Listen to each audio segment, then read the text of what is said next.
খালি পেটে chia seed ভিজানো পানি খেলে সারবে 5টি রোগ এবং বড় বড় রোগ থেকে আল্লাহ পাক রব্বুল আলামিন আপনার জন্য মুক্তির ব্যবস্থা করে দিবেন। আমাদের বিভিন্ন রোগ হয়, অসুস্থতা আসে, আল্লাহ পাক রব্বুল আলামিন কিন্তু এই রোগের শেফাও দিয়ে দিয়েছেন। আল্লাহ পাক রব্বুল আলামিন রোগ দিয়েছেন, রোগের শেফাও দিয়েছেন। সুতরাং এই চিয়া সিড ভিজানো পানি যদি আপনি সকালবেলা খালি পেটে খেতে পারেন তাহলে আল্লাহ তাআলা বড় বড় 5টি রোগ থেকে আপনাকে হেফাজত করবেন। মনে রাখবেন, কোনো কিছুই কিন্তু আল্লাহ তাআলা অনর্থক সৃষ্টি করেন নাই।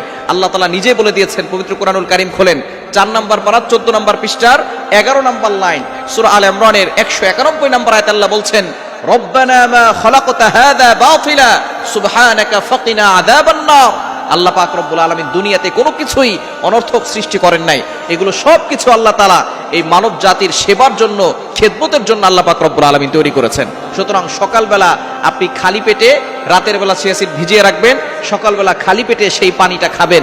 আল্লাহ পাক রব্বুল আলামিন আপনার 1 নাম্বার যে সুস্থতার নিয়ামত দান করবেন সেটা হচ্ছে রক্তের শর্করার মাত্রা কমিয়ে দিবেন।